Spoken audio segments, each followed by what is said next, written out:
The continued failure of releasing the Epstein files looms over the Trump presidency. And today we're going to talk about that as well as kind of expand about talking about our current leadership politically, especially in the United States, and looking further out, kind of all that fun stuff. Going to keep it short, sweet, and hopefully to the point today. I'm your host, Sal Asante. This is the We the Patriots podcast.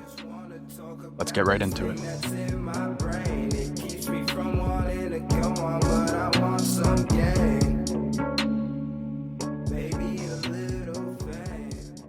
So I'm a little bit behind. I had a couple interviews come out over the past couple of weeks, and with that, kind of missed out on one of the biggest stories of the year. Well, to be right on top of it. This is also something that has been talked about in previous shows, talked about the absolute failure of a release that they had earlier this year with that big binders and phase one, as they called it, of the release of the Epstein files, which was a big nothing, giant redacted folder, stuff that we already knew, all that type of stuff. But over the past couple of weeks, we have all, I think, experienced the whirlwind that is the failure of government. I'm going to give you my thoughts. I'm going to give you kind of what I think is going on behind the scenes. And, a lot of it is postulating, a lot of it is not guaranteed fact. That being said, I think it's pretty relevant. I think a lot of the intonations are pretty obvious to all of us that are paying attention. And I think it has a lot broader implications when it talks about our government in general. So really nothing else that I want to intro here. So what came out, if we were all following that same timeline, I think we all are kind of in on this. If I'm going to go out on a limb maybe a little bit here and say, even if you're not a Trump supporter, even if you voted for Kamala, if you voted for Joe Biden, or even if you abstained from the last election, I think we can all agree that taking down the alleged pedophile ring that is running the elites of this country, whether you're talking about business people, politicians, leadership in general, or leaders across the world, even when you're talking about people like Prince Andrew, former Prime Minister of Israel, Ehud Barak, many, many others that are implicated in this and the goings on of Jeffrey Epstein. I think we can all agree that even if you are not a Trump supporter, you were in favor of the takedown of, if not this pedophile ring as it is called, or as I'm terming it, then nailing down the people that were supporters of Epstein and people that frolicked with him and engaged in pretty terrible and disgusting things. Now, is it at all surprising to see what's happened? No. Am I disappointed? Percent. I think we can all recall that during the 2024 campaign by President Trump, one of the key aspects of his campaign was transparency. I'm putting that in air quotes for anybody who's not fully listening to this. He wanted to have transparency on the Epstein files. He wanted to have transparency on MLK, on JFK. He wanted to, well, it seemed like a lot less of a stance he was taking in 2024, but at least in 2016, 2020, he wanted to gut the democracy, drain the swamp, as it was called. And now it's pretty clear that Trump is a part of the swamp if it was not already clear. This was one of the reasons that I was holding back from a 100% definite yes for voting for Trump in 2024. Eventually, I got pushed over the edge with just the stupidity of the Kamala Harris campaign, but that does not mean that I didn't have reservations. And these reservations are exactly what we've seen over the past month. Now, I broke down over the past month, say, the real awful governance of President Trump and his administration, whether you're talking about the new war in Iran, the bad trade policy, the failures when it comes to instituting immigration law and reform, and now with the Jeffrey Epstein case and everything that is the fallout around that. The last 2 months have not really looked great for President Trump, and I think that he deserves all of the pushback that he has gotten. Now, when we're talking specifically about what's gone on with Epstein, I think there's a couple of notes to keep in mind. The first one is that there is no such thing as an Epstein list. I think that anybody who's expecting, ledger to be found on the Epstein estate or on the island, or something that has all of the logging of the blackmail that was done or has allegedly been done by Jeffrey Epstein and Ghislaine Maxwell, who is still incarcerated under the United States, might I add. I think that we are not, well, not I think, I know that we are not to be expecting just a list. But I think furthermore, I think most of us that at least have somewhat followed this case for its entirety and have wanted someone like Jeffrey Epstein to not only go to prison, but be held accountable and have to atone for the sins and have to give justice to the victims, the many, many victims that are allegedly his victims. I think as we followed it, I think we're all at least somewhat smart enough. I hope we're smart enough to know that there would not just be a ledger of everybody who's indicted by his blackmailing schemes, him and Ghislaine. That being said, when we are asking for a list, a client list, an Epstein list, I think what we're asking for is the compilation of the data that is going to create a list that is going to be carried to justice by our Department of Justice, by the FBI. That is, I think, what we need to make sure that we're asking for. It's pretty easy, I would think, for the administration, for any of the agencies to say, well, there is no such thing as a list. Yeah, well, honestly, no shit. Part of my language there, but there's not going to be, you're not going to go find a list. You need to do an investigation. And one of which that I think a lot of us know, a lot of the legwork was done at least up until when Jeffrey Epstein was arrested in 2009, I believe, 2008, 2009 in Florida. There was a case built up with countless victims, victim testimony, and he was let off with, I don't even want to say a sweetheart deal because that's underselling it. I'm talking about going to a jail, being able to leave 12 hours a day, 6 days a week, leave being done with that sentence within a year, not really having to pay restitution to the victims' families. Just you can go down the line. And of course, you have Mr. Acosta, who was the labor secretary under President Trump in his first term, was the district attorney or the attorney general of Florida at the time, who was on record saying that he was told not to fully prosecute because he was told that Epstein is intelligence. So what I'm trying to say here is there is so much information that has already been gathered in order to put together a list of people, and this would have to be done again by the DOJ, by the FBI. There is already enough information to implicate a lot of people, a lot of powerful people, allegedly. And they're not doing that. Now, I think another thing to keep in mind, so moving on from the list thing, I think that also, if you've been following this case long enough, you know, like I know, that Trump, if there ever was going to be a list that comes out or people that are implicated, Donald Trump would be one of those people. I expected, at least, Donald Trump to be in those files, whether he was implicated in performing ungodly acts on minors or whether he is just in the record as having associated with Jeffrey Epstein. I think that most of us that were following this case could attest to the fact that we expected Trump's name to show up. Now, Trump's recent action lead one to believe, at least lead myself to believe, that he may be implicated much worse than originally anticipated. And I will caveat it with, I can only imagine that things are not looking great. Now, if you're going to follow everything that has happened, whether you're talking about Trump talking to us, the American people, or his base, as if we're 5 years old and we can't follow a storyline, whether you're going to talk about the fact that he said there is no files, and then all of a sudden, oh, well, there's files, but then they were created by the Democrats. No, I'm sorry, no. And I think that it is important on us as the American people, anybody who is in journalism, anybody who's doing a podcast and trying to take it seriously, anything.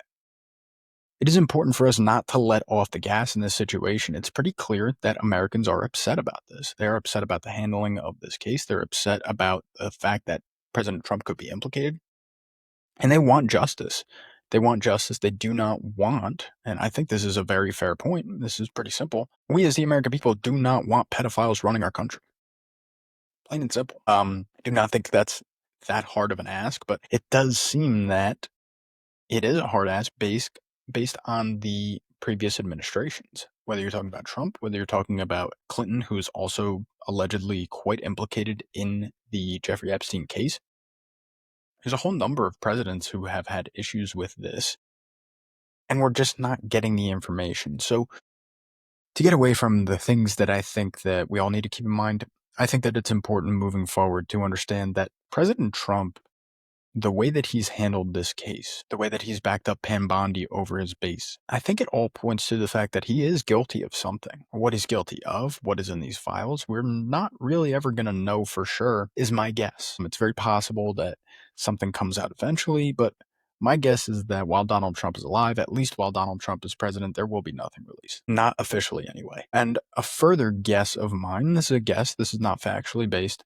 A further guess is that there are so many of our leaders politically, whether you're talking about people like, not specifically, but people like Trump, Mitch McConnell, Joe Biden, Bill Clinton, all powerful people that probably implicated. My guess is that there are implications on both sides. Both sides of the aisle would be in major trouble if these documents were to come out.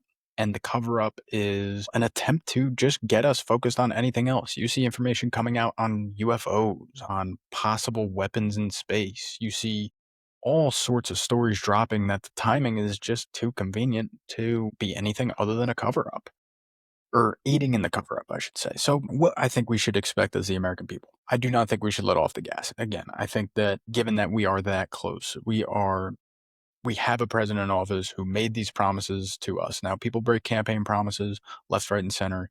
Does not matter who you are, you're going to break a lot of campaign promises. But I think this one is pretty big, being as though where Trump comes from in 2016 when he ran to drain the swamp, to get rid of this. The big conspiracy, the Q conspiracy, was all about Jeffrey Epstein and the implications that it could have. So Trump is very tied up in this, and he made a lot of, it seems, checks, wrote a lot of checks that he could not cash in terms of the Jeffrey Epstein case and its implications, the amount of people that it could put into jail. Now, utilizing the information at hand and understanding that Trump is going to try to obfuscate the point with something like the Russiagate, where he's claiming that Obama is going to be in trouble, where I think as we've seen, especially with Trump himself, the presidential immunity that comes into play is just too strong. There's going to be no way to actually get someone like Obama into any sort of court. Clinton, any of those people are not going to be implicated. Now, could we see some higher ups in the Obama White House? Talking about James Comey, Brennan. Yeah. And do I think that that's a bad thing that if that happens? No, not at all. But it's also quite clear that that is to try to take the American gaze away from the really ugly story of Epstein and Trump's inability to follow through on releasing the information. So, with all that said, I don't want to linger on this too long. I just think it's important that we as the American people, again, don't let off the gas. It seems like we have an opportunity here to really push the way if we just don't stop talking about this issue. And number two, I think, is having reasonable expectations. And I think those expectations should be that there are so many people implicated seemingly in this that are very high in terms of societal power. We probably will not see the true facts of this case, of the Epstein case, for a long, long time. And I think as long as you can have that low expectation, then there really should be no issue, I would say, with carrying on the way that we've been carrying on. And I don't mean to make light of the situation. I don't mean to say that Trump is in the right, because I think he's absolutely wrong. He's lost a lot of my support, whether you're talking about what's happened with Iran, whether you're talking about what's happened with his choices personally, or what's happened with immigration, or whether you're talking about the Epstein case. He has shattered my trust. But to be fair, there wasn't much trust to begin with. At the end of the day, again, keep the expectations low. I don't think we're going to get too much more information out of this, because I think that Trump is implicated along with probably a lot of his buddies that are in government right now. Now, moving forward, and kind of tangential to what I just talked about, is looking at what it means to have the politicians that we have nowadays and what to expect, right? I did a whole show about Zohran Mamdani about probably a month ago now. He is running for the mayoral candidacy in New York City. He's very popular. He's probably going to win. And the question that I had asked myself, which I feel like I know the answer to, but which is, how is it possible that someone like Mamdani is elected to run for such a prestigious office in the United States? You know, the mayor of New York City is a very powerful position. How is it possible that we have come so far away from, American core values and capitalist tendencies? Not that capitalism is always great, but that being said, we are supposed to be a pretty capitalist nation. How have we strayed so far away from that? And I think the answer lies in the reality that we're seeing, not just with Trump, but with our politics in general, for the past, we'll say 50 years. I think it's important to notice that as Americans, assuming that a lot of you listening to this are American. I know some of you are from out of the country, and that is okay. I'm sure you're following this podcast because you're interested in what's going on in America. So, what happens is that, and this is an observation of mine and not just mine, but I think many people have come to the same conclusion, and that is once the American way of life, and especially politically, sways really far in one direction, it is like a pendulum. And eventually, if it swings so far this way, it's going to come back. And I think that when we look back on it in history, something like the Biden presidency is going to fall by the wayside, not only because he was a one term president, but because he was so bad at his job, for lack of a better term. He was terrible. And I don't just mean like terrible running sideways, running crazy with policy, which he did do on occasion, but I think more so important to the narrative here at least is that he really was a dead man walking. He did not do much of his own job, and he left a lot of it to his administrators to handle for him.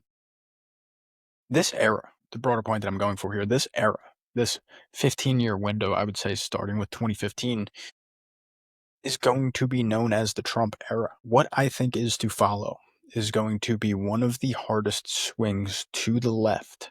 And I'm talking left as in left right, but I mean, we are going to see some really far out there candidates coming in and winning, I would think, over the next 5 to 10 years.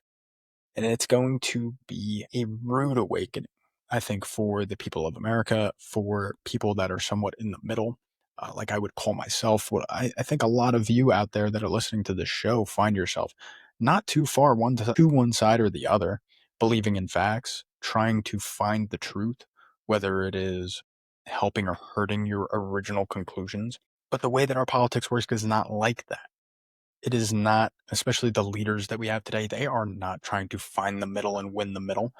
And Trump, when he ran in 2024, very populist, even in 2016, but 2024 for sure, very populist, said what he needed to say in order to get elected. That in and of itself had nothing to do with how he's actually going to govern. Again, he said what he needed to say to get elected. And I am sure to a degree that this Zohar Mamdani is very similar, saying what he needs to, trying to gin up popularity amongst average Americans and average people in New York City. That being said, the policies that he is promoting, whether you're talking about government run food stores, rent control, raising the minimum wage by almost double over the next 2 to 4 years. Other policies that are similar to this really lead you to believe that the American way of thinking, the American way of life is no longer viable. And I honestly tend to agree with that. Now, with that being said, do I agree with the solutions that Mamdani is proposing? Absolutely not. I think that they go against the grain of American values. I think that they undermine what we are supposed to be as a society, not necessarily what we are, but undermine what we are supposed to be. And they destroy what is supposed to be a wonderful city inside of a phenomenal country and an outstanding country. We are going to see more and more of this, whether you're talking about people like Gavin Newsom. Gavin Newsom went on a show recently, the Sean Ryan Show. If you're not a fan of that show and you like this show, odds are you will like the Sean Ryan Show, probably even more than mine. So go have fun with it. My whole point in bringing that up is you can see the grifting that Gavin Newsom is doing in order to prepare himself quite obviously for a jump up and roll.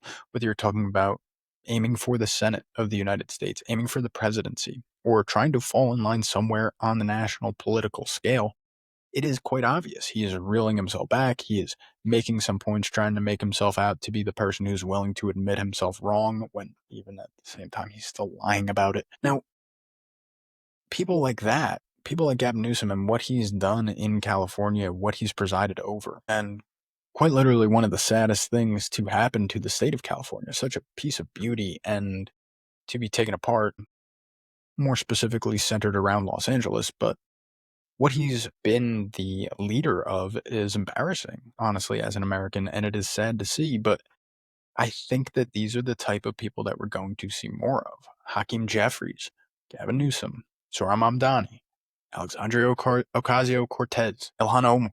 These type of people who are, in my opinion, not really aligned with core American values but they hit at the heartstrings of a lot of how America's feeling. Whether you're talking about not being able to afford a home, being more inclusive, being able to pander to other religions. You talk about specifically Ilhan Omar for sure.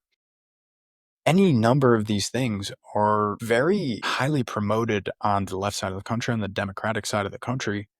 But a lot of these things also get at the core value of America and the upbringing and the rising up of America as a great nation. And they go against that upbringing, whether you're talking about the fact that we are a Christian nation, whether you're talking about promoting a small business and the smaller person in the United States to be able to live a great life, to be able to afford, a home and raising a family, raising their kids the way that they see fit.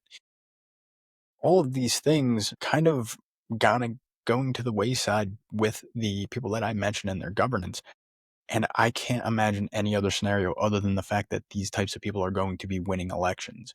And a lot of that has to do with the fact that we live in this pendulum world in the United States and we don't elect officials that are closer to the middle. Now, those people that are running to the extremes, right or left, Democratic or Republican, those people are going to be able to gin up a base more. And there's really not an outstanding candidate that is somewhere near the middle nowadays. Even someone like Thomas Massey is not someone that I see as in the middle whatsoever. He has disagreements with Trump, but that at the end of the day, he's not anywhere towards the middle. He's actually a pretty extreme when you're talking about cutting federal spending. And I'm all in favor of that. And I can have my reasons for that policy position. But that being said, it's not a very centrist view. And a lot of people, whether you're talking about the right or the left, a lot of people see cuts to things like Medicare, Medicaid, or trying to get rid of things like Social Security. They see that as going a bridge too far. And at the end of the day, we don't have anyone more in the middle that is loud enough, that is able to put across a point that makes sense. Most of us are either not partaking in those primary elections or we're voting for the person that is more likely to win, especially if you talk about the 2024 presidential election, because I think that that is a pretty good teller and it's nationwide. So I think everybody could relate to it. When you looked at the way that the Harris campaign was being run and the mistakes that were being made, and you looked at Trump's success and the way that he was able to cater towards the middle, I believe that that's the reason that he won. And we all know that Trump is kind of out there on a lot of issues. Now, what's happened, I can't vouch for it. Can't say that this is what I voted for, but at the end of the day, in the back of my mind, and I think in the back of a lot of people who voted that are more towards the middle, but voted for Trump, realizing him as the better of two evils, expected things like that which we are seeing right now. Mistakes to be made, unseasoned politician, or someone who just doesn't really care because, well, they're a lame duck president anyway, might as well go for the policy that they see fit, and they don't really need another election to be. Now, my whole point in bringing all of this up to you all is that while we still have the opportunity, and I don't know how long we are going to have this opportunity, while we still have the opportunity of at least having the facade of a vote and a say in the governance in our country, I think it is imperative for us to be voting people in who are not only more common sense, but again, more middle grounded people who are willing to at least have a conversation with the other side and don't just put them out as those radical Democrats or those Nazis. And more so see the people that are sitting across the aisle from them as human beings that are willing to converse on issues. Now, that does go both ways. That does mean that both parties need to relax a little bit on the extremist rhetoric that is now so prominent on both sides of the aisle. Doesn't have one side or the other. This is both sides of the aisle. And not only that, being willing to hear other people out on their policy solutions, even if it's a policy solution that you can't support, because maybe there is a middle ground that works for everybody, or at least works a lot better than one extreme or the other.